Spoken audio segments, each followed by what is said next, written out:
बिस्मिल्लाहिर्रहमानिर्रहीम। Dear students, अस्सलाम वालेकुम। आज हमारा जो यूनिट है वो है concentration of solution. Concentration of solution mean strength of solution. किसी भी सॉल्यूशन की हमने जो स्ट्रेंथ लेनी होती है उसे कहते हैं कंसंट्रेशन ऑफ सॉल्यूशन। तो कंसंट्रेशन को कैलकुलेट करने के लिए डिफरेंट यूनिट्स यूज किए जाते हैं। फॉर एग्जांपल मोलैरिटी भी आप यूज कर सकते हैं। फॉर एग्जांपल आप मोलैरिटी यूज कर सकते हैं। आप लोग पार्ट्स पर मिलियन इस्तेमाल कर सकते हो, पार्ट्स पर बिलियन इस्तेमाल कर सकते हो, और इसके अलावा मोल फ्रैक्शन भी यूज कर सकते हो। लेकिन उसमें जो इंपॉर्टेंट यूनिट है जिसको मोस्टली कॉमनली यूज किया जाता है वो है परसेंटेज कंपोजिशन। तो आज का हमारा आर्टिकल भी यही है जिसको डिस्कस करना है, वो है परसेंटेज कंपोजिशन ऑफ कंसंट्रेशन। तो डिफरेंट यूनिट्स हैं, लेकिन उसमें से एक यूनिट है जिसको आज हमने डिस्कस करना है, वो है परसेंटेज कंपोजिशन।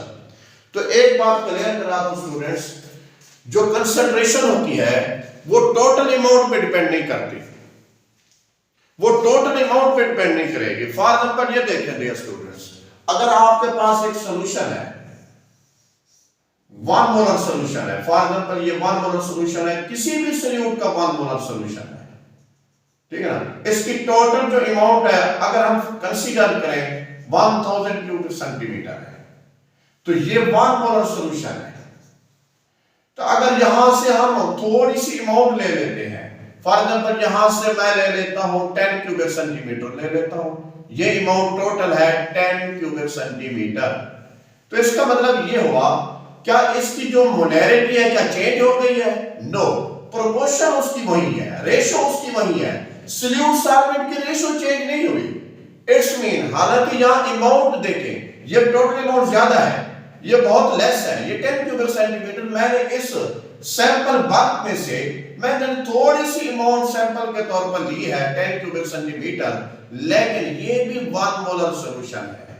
यहां से ये बात क्लियर होती है कि जो रेशो होती है वो टोटल अमाउंट पे डिपेंड नहीं करती, वो क्वांटिटी पे डिपेंड नहीं करती, वो डिपेंड जो करती है ना वो रेशो पे डिपेंड करती है कि इसके अंदर सॉल्यूट और सॉल्वेंट की रेशो कैसे है। तो याद रखो कि ये भी 1 मोलर है, ये भी 1 मोलर है, इट्स मीन दोनों में रेशो क्या है? सेम है। चाहे ये टोटल अमाउंट लेस है लेकिन रेशो क्या है? सेम है। तो याद रखना है, कीप इन माइंड, ये एक बहुत नोट कर लें, जो कंसंट्रेशन होती है ये टोटल अमाउंट पे डिपेंड नहीं करती, ये प्रोपोर्शन पे डिपेंड करती है। किसी भी सॉल्यूशन में सॉल्यूट और सॉल्वेंट की क्या रेशो है, चाहे वो टोटल अमाउंट ज्यादा हो चाहे वो टोटल अमाउंट लेस हो, बहुत कम हो, तो उसमें आपने सिर्फ इतना देखना होता है कि इसमें सॉल्यूट और सॉल्वेंट की रेशो कितना यूज की गई है। तो इसलिए एक पॉइंट ध्यान में रख लो, अक्सर ऑब्जेक्टिव में बात आई पड़ी होती है कि जो कंसंट्रेशन है कि वो टोटल अमाउंट पे डिपेंड करती है, तो आपने कहना है इंडिपेंडेंट, ये टोटल अमाउंट पे कभी डिपेंड नहीं करेगी। ये डिपेंड अगर करती है तो सॉल्यूट और सॉल्वेंट के रेशो पे करती है। तो उस रेशो को हमने कैलकुलेट करने के लिए एक यूनिट इस्तेमाल किया है, वो है परसेंटेज कंपोजिशन। तो परसेंटेज कंपोजिशन में पहला जो उसका वे है, पहला जो उसका मेथड है वो है मैस बाय मैस, या W और W। आप W भी यूज कर सकते हैं, मैस भी यूज कर सकते हैं, एक ही चीज होती है। आप वेट यूज करें या मैस यूज करें, वो भी हमने ग्राम में लेना होता है, ये भी हमने ग्राम्स में लेना होता है। तो इसका मतलब है ये परसेंटेज M और M। तो याद रखना है, यहां पर मैंने ये देखें, मैंने एक बीकर लिया, इसके अंदर टोटल अमाउंट अगर फॉर एग्जांपल हमारे पास 100 ग्राम्स है, ये टोटल अमाउंट सॉल्यूशन की है। अगर इसके अंदर मैंने सॉल्यूट ऐड किया हुआ है ऑलरेडी, पहले इसके अंदर क्या था? 10 ग्राम सॉल्यूट इसके अंदर मैंने ऐड किया था, तो अब 10 ग्राम तो सॉल्यूट हो गया। अगर ये भी हमने ग्राम्स में ले लिया, ये भी हमने ग्राम्स में ले लिया, अब इसके अंदर जो सॉल्वेंट होगा आप लोग समझ गए होंगे, वो होगा 90 ग्राम सॉल्वेंट। अगर एग्जामिनर आपको इसके बारे सॉल्वेंट के बारे बता दे, सॉल्यूशन के बारे ना बताए, तो आपने डियर स्टूडेंट्स ये करना है, सॉल्वेंट और सॉल्यूट को प्लस करके फिर वैल्यू आपने पुट करनी है। फॉर एग्जांपल ये देखें, उसने मैस और सॉल्यूट कितना दिया? 10 ग्राम। अब 10 ग्राम इसके अंदर सॉल्यूट मौजूद था और टोटल सॉल्यूशन उसने कितना बनाया हुआ है? 100 ग्राम। तो तो आप यहां पे डिवाइड कर सकते हैं 10 डिवाइडेड बाय 100 और मल्टीपल परसेंटेज लेने के लिए 100 से मल्टीपल करोगे, ये आपस में कैंसिल हो जाएंगे और ये सॉल्यूशन आपका जो होगा वो 10% होगा W/W के लिहाज से या M/M के लिहाज से। अगर वो आप लोगों को ये कह दे कि इसके अंदर 90 ग्राम सॉल्वेंट है, वाटर है, 90 ग्राम सॉल्वेंट है, यानी 10 gram of solute dissolve in 90 gram of solvent, यानी सॉल्वेंट के अंदर डिसॉल्व किया गया है, तो फिर आपने 90 में डिवाइड नहीं करना, फिर आपने इस 10 को उसके अंदर क्या कर देना है, ऐड कर देना है।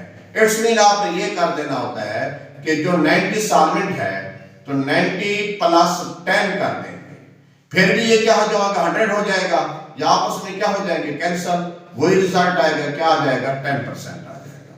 तो याद रखना है सेम यूनिट है दोनों, वो ये भी कर सकता है, आपको सिर्फ सॉल्वेंट के बारे में बता दे तो आपने करना होता है टोटल सॉल्यूशन, क्योंकि परसेंटेज लेने के लिए सोल्यूट और सॉल्यूशन होता है, सॉल्वेंट नहीं होता। तो उसने आपको सॉल्वेंट बताया है तो आपने सोल्यूट को उसके अंदर क्या कर देना है, ऐड कर देना है, ऐड करने के बाद फिर आपने परसेंटेज निकालनी होती है। तो ये याद रखना है कि उसके अंदर परसेंटेज, फॉर एग्जांपल वो कह दे कि मेरे पास 10 ग्राम सोडियम क्लोराइड है और 90 ग्राम सॉल्वेंट के अंदर डिसॉल्व है, तो आपने 90 के अंदर 10 ग्राम जो है ना आपने क्या करना है, ऐड करना है, टोटल क्या बन जाएगा, 100 बन जाएगा। जब वो 80 ग्राम सॉल्वेंट कह दे तो फिर टोटल 90 बन जाएगा। तो इट्स मीन आपने सोल्यूट और सॉल्वेंट को ऐड करके फिर आपने डिवाइड करना होता है। हाँ, अगर वो आपको सॉल्यूशन बता रहा है फिर आपको सोल्यूट ऐड करने की जरूरत नहीं है, इट्स मीन वो ऑलरेडी सोल्यूट उसके अंदर क्या है, मौजूद है। तो ये याद रखना है, इस तरीके से आपने इसकी परसेंटेज बनोट करनी है। तो याद रखना है कि मैस ऑफ सोल्यूट, कैसे मैस ऑफ सोल्यूट, इसका मतलब है यूनिट का इस्तेमाल करेंगे ग्राम, मैस ऑफ सॉल्यूशन तो इसका भी क्या यूज करेंगे, ग्राम यूज करेंगे। तो एक क्वेश्चन यहां पे ये आता है, क्या इधर जो टोटल वॉल्यूम है क्या वो नाउन है, अननाउन है? जो चीज हमने ली भी हमने ग्राम्स में है तो इसका मतलब है उसका जो टोटल वॉल्यूम जहां पर होगा उसके बारे में हमें कोई मालूमात नहीं है। टोटल वॉल्यूम ऑफ सॉल्यूशन यानी M और M में टोटल वॉल्यूम ऑफ सॉल्यूशन है वो हमारे लिए क्या है, अननोन है। ये ऑब्जेक्टिव आ जाए पेपर में, क्या M और M परसेंटेज जब हम कैलकुलेट कर रहे होते हैं उस वक्त जो टोटल अमाउंट होती है वो वॉल्यूम है, टोटल जो वॉल्यूम होता है सॉल्यूशन का, क्या वो नाउन होता है, अननोन होता है? आपने कहना है वॉल्यूम के लिहाज से वो क्या है, अननोन है, क्योंकि चीज हमने जो टोटल अमाउंट में ली हुई है वो मैस में ली हुई है। मैस के बारे में हमें मालूम है कि टोटल इतना मैस है, लेकिन वॉल्यूम उसका क्या होगा, अननोन होगा। दूसरी बात है स्टूडेंट्स, हमारे पास वॉल्यूम भी मैस, यहां पर भी फॉर एग्जांपल मैंने एक सॉल्यूशन बनाया हुआ है। अब इस सॉल्यूशन में टोटल अमाउंट कितना है, 100 ग्राम सॉल्यूशन है और इसके अंदर सोल्यूट मैंने ऐड किया हुआ है, फॉर एग्जांपल ये 5 ग्राम्स है। अब 5 ग्राम सोल्यूट को, सॉरी ये हमने वॉल्यूम में लिया हुआ है, तो यहां पर आप 5 क्यूबिक सेंटीमीटर ले लें, क्योंकि वॉल्यूम का यूनिट लेना होता है, ग्राम्स में नहीं लेना। तो आप 5 क्यूबिक सेंटीमीटर अगर इसके अंदर आपने सोल्यूट ऐड कर दिया 100 ग्राम सॉल्यूशन में, तो फिर आप फार्मूला क्या अप्लाई करेंगे, इसका मतलब यहां पर जो सोल्यूट लिया है वो क्यूबिक सेंटीमीटर में लिया है, वॉल्यूम में लिया है, और जो सॉल्यूशन हमने टोटल बनाया है वो ग्राम्स में बनाया है। तो फिर आप खुद बता दें कि आपने जो सॉल्यूशन यहां पर जो टोटल बनाया है तो वो तो बना दिया आपने ग्राम्स में।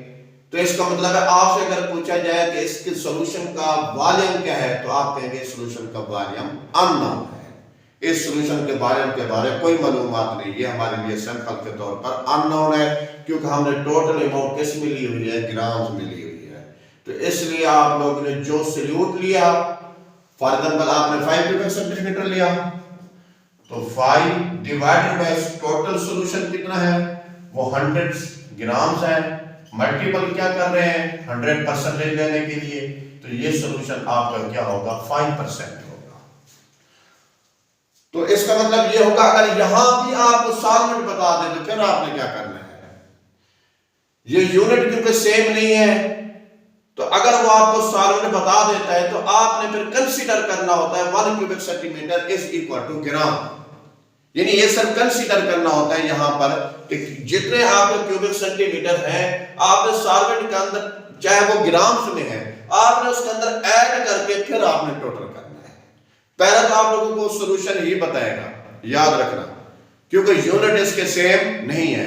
अगर वो आप लोगों को सॉल्यूट क्यूबिक सेंटीमीटर में बता रहा है, यहां पर सॉल्यूशन नहीं बता रहा, याद रखना, आप लोगों को सिर्फ सॉल्वेंट के बारे में डिस्कस कर रहा है कि इतनी, फॉर एग्जांपल 90 ग्राम सॉल्वेंट है या 80 ग्राम सॉल्वेंट है, तो फिर आपने क्या करना है, फिर आपने क्यूबिक सेंटीमीटर, और फिर हम कंसीडर करते हैं कि 1000 cubic centimetre is equal to 1000 ग्राम।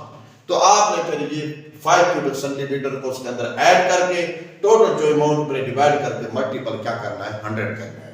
अगर वो आपको सॉल्यूशन में बता रहा है, जिस तरह ये है, वो कह रहे 100 ग्राम सॉल्यूशन है, तो फिर आपने क्या करना होता है, मल्टीपल जो आपने सॉल्यूट की अमाउंट लिखने के बाद डिवाइडेड बाय सॉल्यूशन करना है। फॉर एग्जांपल 100 लिया, अब ये 100 क्यों लिया, क्योंकि हम परसेंटेज कैलकुलेट कर रहे थे, तो इसके पार्ट्स बनाने होते हैं, हमने 100 में बनाने होते हैं, तो 100 कैंसिल करते हैं, 5% इसका क्या आ जाएगा, रिजल्ट आ जाएगा।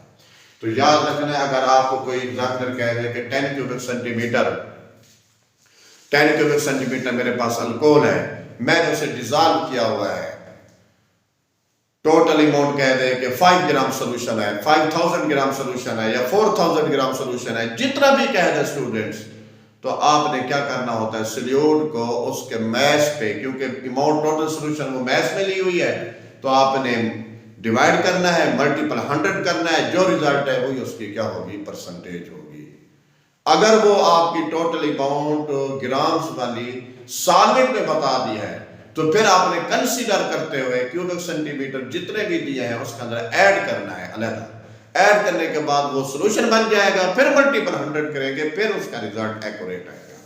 तो ये बात आपने याद रखनी है, समझनी है, इस पॉइंट को क्लियर कर दें कि अब यहां से क्वेश्चन करता हूं आप लोगों से, क्या ये जो आपका जो सॉल्यूशन है स्टूडेंट्स, ये जो मैंने सॉल्यूशन बनाया है, क्या इसका वॉल्यूम नोन है या अननोन है? तो आप यही आंसर देंगे कि सर ये अननोन है, क्योंकि सॉल्यूशन मैंने बनाया हुआ है ग्राम्स में, तो वॉल्यूम इसका क्या होगा, अननोन होगा। उसके बाद इसकी तीसरी टाइप है स्टूडेंट्स, वॉल्यूम बाय वॉल्यूम। इसका मतलब है सॉल्यूट भी हमने क्यूबिक सेंटीमीटर में लिए हुए हैं और सॉल्यूशन भी हमने क्यूबिक सेंटीमीटर में लिया हुआ है। तो वॉल्यूम ऑफ सॉल्यूट, इसका यूनिट भी क्यूबिक सेंटीमीटर है और इसका यूनिट भी क्यूबिक सेंटीमीटर है। तो दोनों चीजें आपने क्यूबिक सेंटीमीटर में ली हुई हैं, दोनों चीजें वॉल्यूम में लिया हुआ है। तो यहाँ एक इंटरेस्टिंग चीज है, आपको मैं समझा दूं, क्लियर करा दूं, दोनों चीजें तो हैं वॉल्यूम में ली हुई हैं। फॉर एग्जांपल ये 10 क्यूबिक सेंटीमीटर आपने सॉल्यूट किया हुआ है, टोटल भी आपने जो बनाया हुआ है, फिर इसके अंदर जो टोटल वॉल्यूम होगा, क्या वो आपका नोन होगा, अननोन होगा? तो याद रखना है, जब सॉल्यूट और सॉल्वेंट को आप ऐड करते हो ना सॉल्यूशन बनाने के लिए, तो उसमें रिएक्शन करने के बाद या वॉल्यूम पहले से इंक्रीज कर जाता है या वॉल्यूम डिक्रीज कर जाता है। तो कंपोनेंट का वॉल्यूम कभी भी सॉल्यूशन के वॉल्यूम के बराबर नहीं होता। हाँ, अगर आपने कंपोनेंट का वॉल्यूम ले लिया है, उसको काउंट नहीं किया, टोटल वॉल्यूम ले रहे हैं, तो फिर टोटल वॉल्यूम आपका 9 होगा। अगर आप कंपोनेंट के वॉल्यूम से ही सॉल्यूशन का वॉल्यूम बना रहे हैं, वो आपके ऑब्जेक्टिव गलत होंगे। तो याद रखना है कि कंपोनेंट का वॉल्यूम कभी सॉल्यूशन के वॉल्यूम के बराबर नहीं हो सकता। क्यों, इसकी डिटेल आगे समझाएंगे। वो ये बात होती है कि या रिएक्शन एक्सोथर्मिक हो जाता है या रिएक्शन एंडोथर्मिक होता है, या वॉल्यूम इंक्रीज कर जाता है या डिक्रीज कर जाता है। कभी भी नहीं हो सकता सॉल्यूशन आइडियल आपका कि उसका कंपोनेंट का वॉल्यूम सॉल्यूशन के वॉल्यूम के क्या हो जाए, बराबर हो जाए। तो याद रखना है।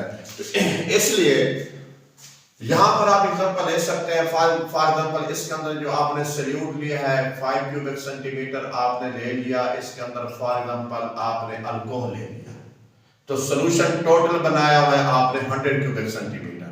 तो फिर परसेंटेज कैसे कैलकुलेट करेंगे?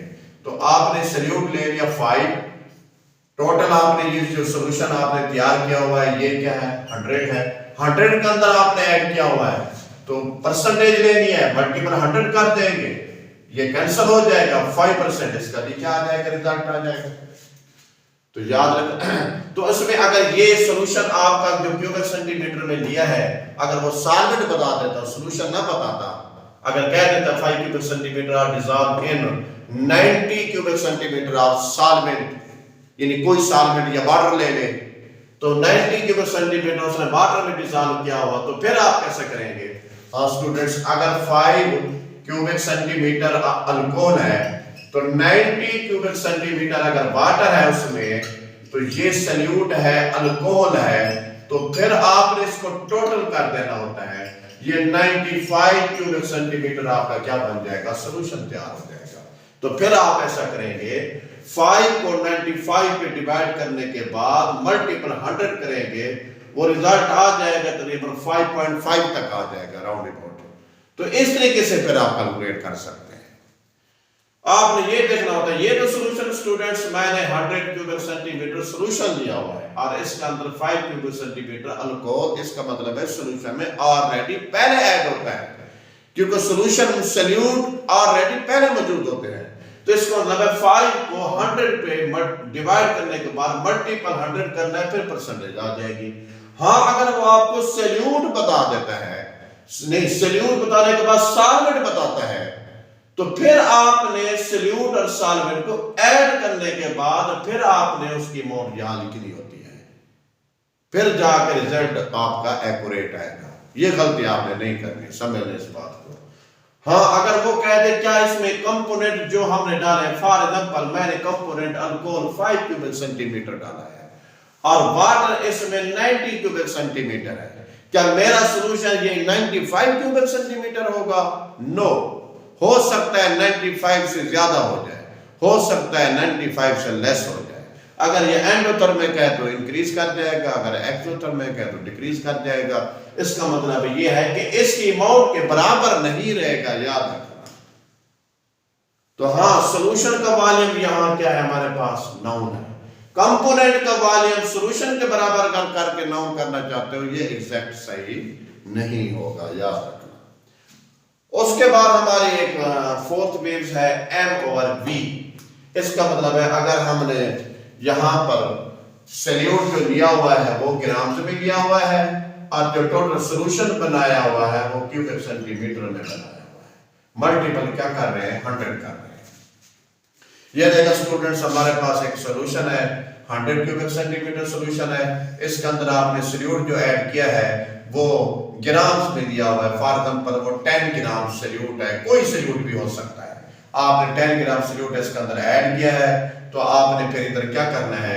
10 तो ग्राम आपने क्या ले लिया? सॉल्यूट, और टोटल यहाँ पर जो सॉल्यूशन बनाया हुआ है वो क्यूबिक सेंटीमीटर में है, 100 है, 100 पे डिवाइड कर दे, मल्टीपल क्या कर दे? 100 कर दे, 100 से कैंसिल हो जाएगा, 10% इसका क्या आ जाएगा? रिजल्ट आ जाएगा। लेकिन ये रिजल्ट कैसा होगा? ऊपर वाली चीज आपने ग्राम में ली है, नीचे जो अमाउंट ले रहे हैं वो वॉल्यूम में ले रहे हैं। इट्स मीन जो सॉल्यूशन है वॉल्यूम में है, ये M/V का रिजल्ट है। इट्स मीन ये M/V का रिजल्ट है। 4 टाइप्स है M/वॉल्यूम। परसेंटेज मीन मल्टीपल 100, इस M मीन हमने अमाउंट ग्राम में लिया है, वॉल्यूम मीन है कि ये टोटल जो सॉल्यूशन बनाया हुआ है वो हमने क्यूबिक सेंटीमीटर में बनाया हुआ है। तो यहां कौन सी चीज अननोन है? आप बता सकते हो कि इसके अंदर सॉल्वेंट कितने हैं, इसका मतलब है quantity of solvent are unknown. याद रखना, यहां पर जो सॉल्वेंट है वो अननोन है, हमें सॉल्वेंट का कोई पता नहीं है कि इसके अंदर सॉल्वेंट कितना है, वो अननोन है। क्यों अननोन है? क्योंकि हमने जो टोटल सॉल्यूशन बनाया वो क्यूबिक सेंटीमीटर में बनाया, तो टोटल सॉल्यूशन का तो हमें पता है 100 है, लेकिन ये तो पता नहीं है कि सॉल्वेंट का कितना वॉल्यूम है, क्योंकि ऑलरेडी इसके अंदर सॉल्यूट क्या था? मौजूद था, ग्राम्स में था, वो क्यूबिक सेंटीमीटर में नहीं था कि आप उसको माइनस कर देंगे। नहीं, हमें जो ग्राम्स में चीज ली हुई है वो ऑलरेडी पहले से मौजूद है और उसके अंदर सॉल्वेंट की अमाउंट हमारे लिए उसकी जो क्वांटिटी है वो क्या है? अननोन होगी। तो याद रखना कि M/V में सॉल्वेंट की जो क्वांटिटी क्या काउंट की जाती है? अननोन होती है। तो quantity of solvent is unknown, M/V में अननोन काउंट की जाती है। तो ये थी 4 टाइप्स आज जिसको हमने डिस्कस किया है। कोई बात समझ नहीं है तो दोबारा भी आप समझ सकते हो। दोबारा मैं समराइज कर दूं कि टॉपिक में कंसंट्रेशन का मतलब बताया, strength of solution is called concentration. उसके लिए जो यूनिट यूज किए जाते हैं उसे कंसंट्रेशन यूनिट की कह दिया जाता है। तो जितने भी यूनिट हैं उनमें से इंपॉर्टेंट यूनिट है परसेंटेज कंपोजिशन। इसके अलावा और भी यूनिट है, वो आगे जाकर डिस्कस करेंगे। मोलैरिटी है, पार्ट्स पर मिलियन है, बहुत सारे यूनिट है, लेकिन इसमें इंपॉर्टेंट जो यूज आज हमें डिस्कशन करनी थी वो थी परसेंटेज कंपोजिशन। और एक बड़ा इंपॉर्टेंट शॉर्ट आंसर है जो मैंने यहाँ पे डिस्कस किया है। मैंने ये कहा है कि जो कंसंट्रेशन होती है वो टोटल अमाउंट पे वो डिपेंड नहीं करती, वो डिपेंड करती है रेशो सॉल्यूट टू सॉल्वेंट, कि उसके अंदर सॉल्यूट और सॉल्वेंट के रेशो कितना है। अगर रेशो सेम है, चाहे टोटल अमाउंट की अमाउंट लेस है या ज्यादा है, इस पर इन्हिसार नहीं करती, इस पर इंडिपेंडेंट होती है। इसका मतलब है ये 10 क्यूबिक सेंटीमीटर हो आपका, ये भी 1 मोलर है। अगर ये 1000 क्यूबिक सेंटीमीटर है, ये भी क्या 1 मोलर है। यही हमने इसका सैंपल ले लिया है। तो इसका मतलब है ये अमाउंट पे डिपेंड नहीं करती, ये रेशो पे डिपेंड करती है। उसके बाद इसकी परसेंटेज की कंपोजिशन 4 टाइप्स है। मैंने कहा एक m और n को डिस्कस किया, तो याद रखना है m ओवर m और v ओवर m, इन दोनों में वॉल्यूम अननोन है। उसके बाद यहां पर देखें, यहां पर जो चीज ली है दोनों, ये भी वॉल्यूम में है, ये भी वॉल्यूम में है, फिर भी मैं कह रहा हूं सॉल्यूशन का वॉल्यूम अननोन होगा। क्यों सॉल्यूशन का वॉल्यूम यहां पे अननोन है? क्योंकि जो हमने कंपोनेंट डाले हैं, हम उसको अगर प्लस कर दें, उनको जमा कर दें, उसके बाद में उसका वॉल्यूम सॉल्यूशन के वॉल्यूम के बराबर कभी नहीं होगा, क्योंकि वॉल्यूम कभी डिक्रीज हो जाता है, वॉल्यूम कभी इंक्रीज हो जाता है। कंपोनेंट का वॉल्यूम याद रखना है सॉल्यूशन के वॉल्यूम के बराबर नहीं होता। उसके बाद 4 टाइप्स है m ओवर v। m और v में सॉल्वेंट अननोन होता है, क्योंकि टोटल आपने अमाउंट बनाई हुई है, सॉल्यूशन में बनाई हुई होती है, और इसके अंदर जो सॉल्वेंट होता है वो क्या होता है? अननोन होता है। तो पूरे आर्टिकल में एक बात याद रखनी है, जो आपने सॉल्यूट लेना है उसको हमेशा सॉल्यूशन में आपने डिवाइड करना होता है। अगर आपका सॉल्यूशन नहीं बताया गया, वो चीज सॉल्वेंट में बताई गई है, तो आपने सॉल्यूट उसके अंदर ऐड करके फिर आपने डिवाइड करना होता है, क्योंकि solute plus solvent is equal to क्या होता है? सॉल्यूशन होता है। फिर आपने करना होता है मल्टीपल क्या 100, उसके बाद जो रिजल्ट आएगा वो आपका क्या होगी? परसेंटेज कंपोजिशन होगी। दैट्स ऑल, ये था आज का।